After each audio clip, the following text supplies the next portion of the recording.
नाभिकीय बल, nuclear force. जितने भी प्रकृति में अलग अलग फोर्सेस होते हैं उन सब में जो सबसे ताकतवर फोर्स होता है वो होता है नाभिकीय बल। अब देखिए, जैसे हमने इसके पहले भी इसके बारे में बात किया हुआ है इसके पहले के लेक्चर में, कि जब कभी भी किसी भी प्रोटॉन के अंदर किसी भी न्यूक्लियस के अंदर यानी किसी भी नाभिक के अंदर देखते हैं तो वहाँ पर कुछ प्रोटॉन्स और न्यूट्रॉन्स होते हैं। न्यूट्रॉन तो ठीक है न्यूट्रल होते हैं, लेकिन जो प्रोटॉन्स होते हैं वो सभी धनावेश होते हैं। अब अगर सभी प्रोटॉन्स धनावेश हैं, इसका मतलब ये हुआ कि उनके बीच में प्रतिकर्षण बल लग रहा होगा, यानी सभी प्रोटॉन्स एक दूसरे को रिपेल कर रहे होंगे।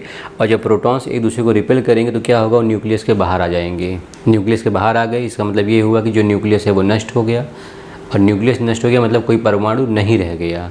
लेकिन ऐसा होता नहीं है।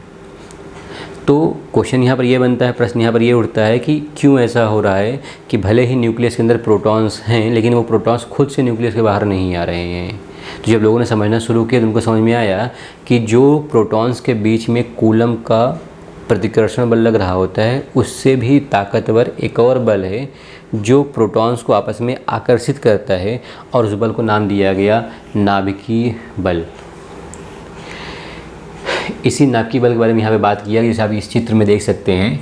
यहाँ पर दो प्रोटॉन्स है, एक रफ आइडिया आपको यहाँ से मिलेगा। दो प्रोटॉन्स है, दोनों प्रोटॉन्स एक दूसरे को प्रतिकर्षित कर रहे हैं। जैसे आप यहाँ देखिए,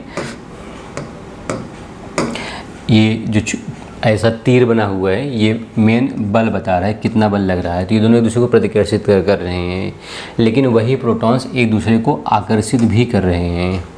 और आप यहाँ पर बोल सकते हैं कि जो नाभिकीय बल है, नाभिकीय बल एक तरह का आकर्षित करने वाला अट्रैक्टिव फोर्स होता है। तो जो नाभिकीय बल है उसका मान इसके ज़्यादा है। आप एरो का साइज़ देखिए, अगर यहाँ पे एरो का साइज़ ज़्यादा है मतलब ये बल ज़्यादा लग रहा है, ये बल कम लग रहा है। तो जो बल ज़्यादा लगेगा उसकी वजह से प्रोटॉन्स एक दूसरे के नज़दीक बने हुए रहेंगे। जब हम बात करते हैं नाभिकीय बल के बारे में, न्यूक्लियर फोर्स के बारे में, तो वो सबसे ज़्यादा होता है, अधिकतम होता है।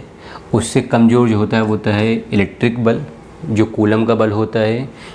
और सबसे स्मॉल जो बल होता है वो कौन सा होता है, गुरुत्वाकर्षण बल।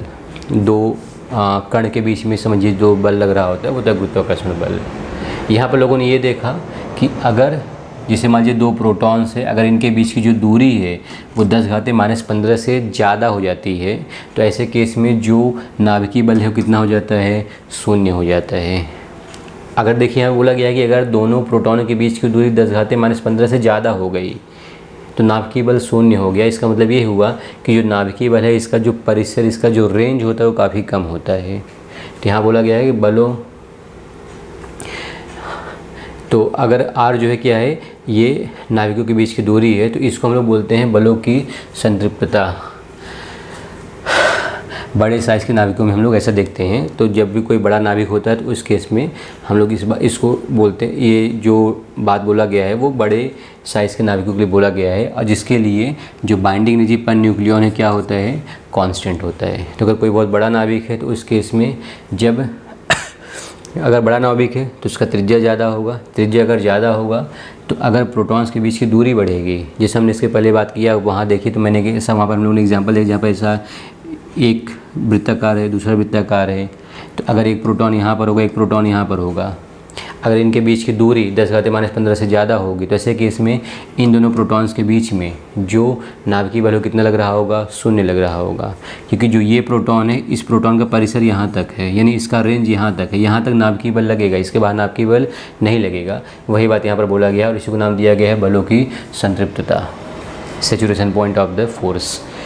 अब यहाँ पर एक, जिसे आप ग्राफ में देख सकते हैं कि यहाँ पर एक पॉइंट है R0 जिसका वैल्यू होता है 0.8 फेम्टोमीटर। R0 वो बिंदु होता है जिस बिंदु पर जो पोटेंशियल एनर्जी होता है वो मिनिमम होता है। यहाँ देखिए लिखा गया है ये मिनिमम पोटेंशियल एनर्जी। इसी R0 के सापेक्ष में हम बात करते हैं कि कब आकर्षित बल लग रहा होगा और कब रिपल्सिव फोर्स लग रहा होगा। जैसे आप यहाँ देख सकते हैं कि अगर जो R है, R क्या है, किसी भी दो न्यूक्लियॉन के बीच की दूरी, चाहे वो प्रोटॉन प्रोटॉन हो, प्रोटॉन न्यूट्रॉन हो, न्यूट्रॉन न्यूट्रॉन हो, तो किसी भी दो न्यूक्लियॉन के बीच की जो दूरी है उसको R बोला गया है। और अगर R का मान 0.8 यानी R0 से बड़ा है तो ऐसे केस में उन दोनों न्यूक्लियॉन्स के बीच में आकर्षण फोर्स लग रहा होगा, मतलब न्यूक्लियर फोर्स लग रहा होगा। लेकिन अगर दोनों न्यूक्लियनों के बीच की दूरी जो है 0.8 से कम है। देखिए आर लेस देन, तो यानी दोनों न्यूक्लियन एक दूसरे को क्या कर रहे होंगे, प्रतिकर्षण यानी रिपल कर रहे होंगे। यहाँ पर आप प्रोटॉन उदाहरण में समझे तो ज़्यादा सही रहेगा। तो अगर दो प्रोटॉन के बीच की दूरी आर से ज़्यादा है तो आकर्षित करेंगे, अट्रैक्ट करेंगे। अगर आर से कम है तो क्या करेंगे, दूसरे को रिपेल करेंगे। यहाँ पर ये देखा जाता है कि जो बल प्रोटॉन के बीच में लगता है लगभग वही बल प्रोटॉन न्यूट्रॉन के बीच में लगता है, लगभग वही बल न्यूट्रॉन के बीच में लगता है। इसका मतलब ये हुआ प्रोटॉन दोनों धनावेश, लेकिन प्रोटॉन न्यूट्रॉन ये धनावेश और ये न्यूट्रल, ये यहाँ पे दोनों न्यूट्रल है।